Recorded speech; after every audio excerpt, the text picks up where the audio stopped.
Amis, Marc Maillot encore avec vous, avec une petite méditation tirée de deux versets bibliques. D'abord dans le livre de Deutéronome au chapitre 11, les versets 26-27. Écoutez, je propose aujourd'hui à votre choix la bénédiction et la malédiction. La bénédiction si vous obéissez au commandement de l'Éternel votre Dieu, ce que je vous donne aujourd'hui, ou la malédiction si vous n'obéissez pas au commandement de l'Éternel votre Dieu et vous vous écartez de la voie que je vous trace moi-même aujourd'hui. Voilà. Et un deuxième texte dans le livre du prophète Ézéchiel au chapitre 33, verset 10, il dit « Fils d'homme, dis à la communauté d'Israël, vous ne cessez de répéter « Comment pourrions-nous donc vivre puisque nos rébellions et nos fautes pèsent sur nous et que nous dépérissons ?» Fin de la lecture. Nous avons cité ces quelques versets du verset 11 du chapitre du Deutéronome qui parlent du fait que Dieu promet de bénir son peuple s'il marche fidèlement avec lui en obéissant au commandement, comme il avertit son peuple des malédictions qui seraient les conséquences de leur mépris de ces ordonnances. Alors ce thème est un leitmotiv dans toute la Bible, promesse pour bénédiction et contrasté avec des avertissements de malédiction pour la désobéissance. Le feu pasteur Francis Schaeffer aimait insister sur le fait que la Bible était le livre pour l'homme déchu, habitant dans un monde qui subit les conséquences des péchés des hommes, dont les maladies, des tensions entre les hommes, des catastrophes naturelles, etc. Mais tout en rappelant ces réalités, il aimait insister sur le fait également biblique qu'il y aurait une amélioration substantielle de la condition humaine à mesure que les hommes mettaient en pratique les ordonnances de Dieu qui sont le véritable mode d'emploi pour la vie ici-bas. Alors, les hommes du monde occidental, jadis christianisés, s'éloignent de plus en plus de ces préceptes que Dieu nous a donnés.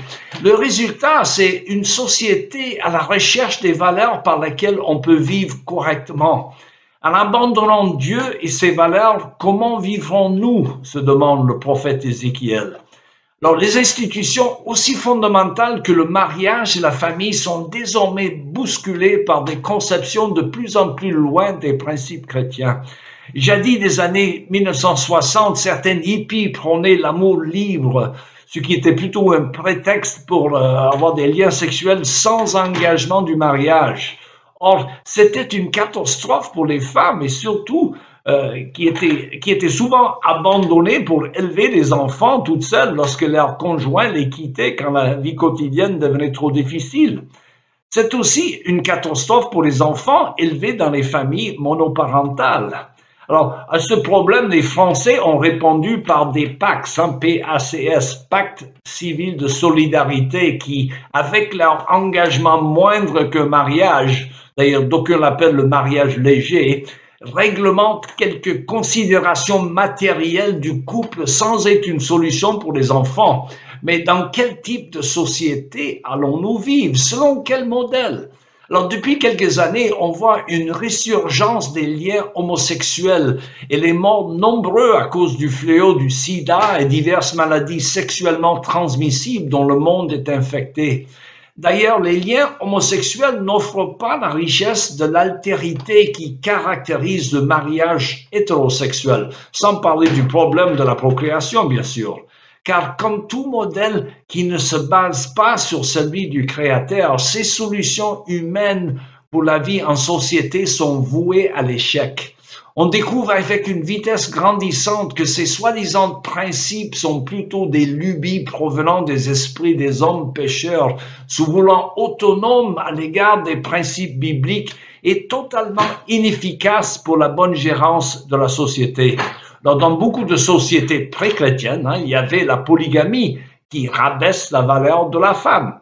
J'ai appris il n'y a pas très longtemps qu'il y a des régions en Chine où l'on pratique la polyandrie, où plusieurs hommes partagent la même femme, car il n'y a plus assez de filles à marier par endroit à cause de la politique chinoise d'un seul enfant qui était appliquée par le gouvernement pendant plusieurs décennies, avec l'avortement de beaucoup de fœtus féminins.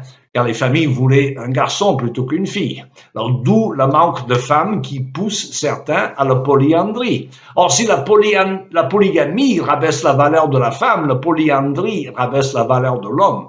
Alors, croyant pouvoir se passer du modèle biblique du mariage entre un homme et une femme, les hommes se croient autorisés à redéfinir cette institution qui peut désormais indiquer un lien entre deux personnes du même sexe, voire plusieurs personnes, quitte à incorporer un animal dans l'affaire à y être. Si cela vous paraît absurde, tant mieux, car c'est le cas.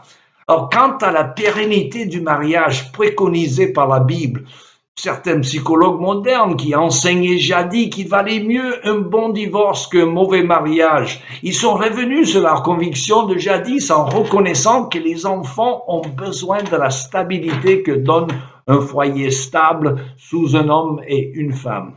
Bref, on a beau essayer tous les modèles de société possibles, aucun ne fonctionne aussi bien, quoique imparfaitement dans ce monde déchu, que le modèle préconisé par le Créateur. C'est normal, car c'est lui qui nous a créés. Il sait mieux que quiconque la meilleure façon de gérer la société, voire la société des hommes déchus. Alors, mes amis, les idées ont des conséquences et les mauvaises idées ont des victimes. Alors, nous vivons désormais dans une société où la classe que l'on appelait jadis l'intelligentsia, pour ne pas dire des intellectuels, est dominée par des idées antichrétiennes, parfois extrêmes, qui méprisent le mode d'emploi de la vie qui nous a été donné par le fabricant dans sa parole, la Bible. Alors, pour avoir cette amélioration substantielle dans la qualité de nos vies, il n'y a qu'à mettre en pratique, avec l'aide de la prière et la grâce de Dieu, les directives, pour ne pas dire les commandements bibliques. Voilà, c'est tout le temps qui me reste pour aujourd'hui. Il me reste qu'à vous souhaiter une bonne journée et à la prochaine.